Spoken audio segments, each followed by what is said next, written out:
আল্লাহ সুবহানাহু ওয়া তাআলার মহান দরবারে লাখো শুকরিয়া আদায় করছি, যিনি আমাদেরকে প্রত্যেক জুমানে আজকেও সালাতুল জুমা আদায় করার জন্য মসজিদে আসার তৌফিক দান করলেন। এজন্য বলি আলহামদুলিল্লাহ। দরুদ ও সালাম বর্ষিত হোক মানবতার মুক্তির দূত বিশ্ব নবী মুহাম্মদুর রাসূলুল্লাহ সাল্লাল্লাহু আলাইহি ওয়াসাল্লামের উপর, যিনি আমাদেরকে আল্লাহর বিধিবিধান পুঙ্খানুপুঙ্খভাবে পৌঁছে দিয়েছেন সাল্লাল্লাহু আলাইহি ওয়াসাল্লাম।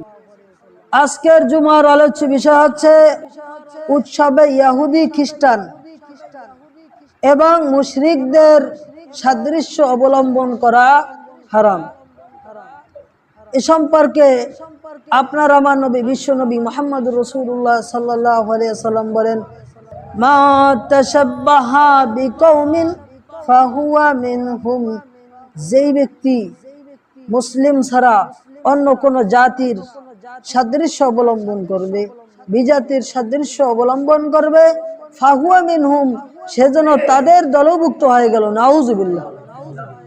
কুরআন কারীম আল্লাহ সুবহানাহু ওয়া তাআলা এই সম্পর্কে ইরশাদ করেন, ওয়া মান ইয়াতাওয়াল্লাহুম মিনকুম ফাইন্নাহু মিনহুম। আল্লাহ সুবহানাহু ওয়া তাআলা বলেন, যেই ব্যক্তি ইহুদি খ্রিস্টানদের সাথে বন্ধুত্ব গ্রহণ করবে, ইহুদি খ্রিস্টানদের সাদৃশ্য অবলম্বন করবে, ফাইন্নাহু মিনহুম, সেই ব্যক্তি যেন তাদের এই দলভুক্ত হয়ে গেল। নাউজুবিল্লাহ। আল্লাহ সুবহানাহু ওয়া তাআলা এরপরে বলেন, ইন্নাল্লাহা লা ইয়াহদিল কওমাজ জালিমিন। নিচে আল্লাহ তাআলা জালেম সম্প্রদায়দেরকে হেদায়াত প্রদান করেন না। নাউজুবিল্লাহ। এই আয়াতের ব্যাখ্যায় ইমাম ইবনে কাসির রাহমাতুল্লাহি আলাইহি বলেন, ইহুদি খ্রিস্টান এবং অন্যান্য বিধর্মীদের কোনো ক্ষেত্রেই সাদৃশ্য অবলম্বন করা যাবে না। এগুলো নিতান্তই খারাপ একটি জঘন্য কাজ। নাউজুবিল্লাহ। এজন্য আমাদেরকে ইহুদি খ্রিস্টান বিধর্মীদের সাদৃশ্য অবলম্বন করা যাবে? কখনো যাবে না। আপনার আমার নবী বিশ্ব নবী বলেন, লাইসা মিন্না মান তাশাব্বাহা বিগায়রিনা।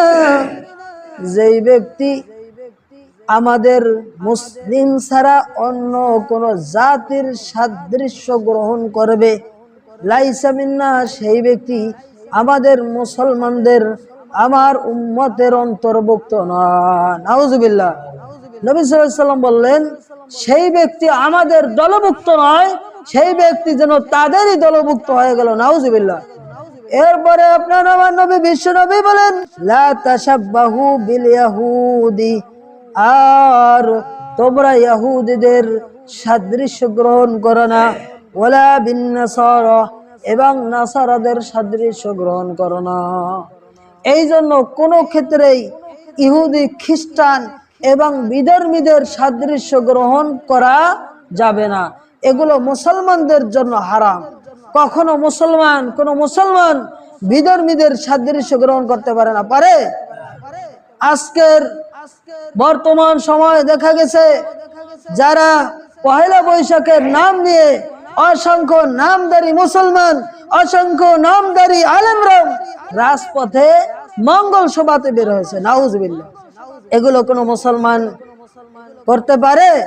কখনো করতে পারে না।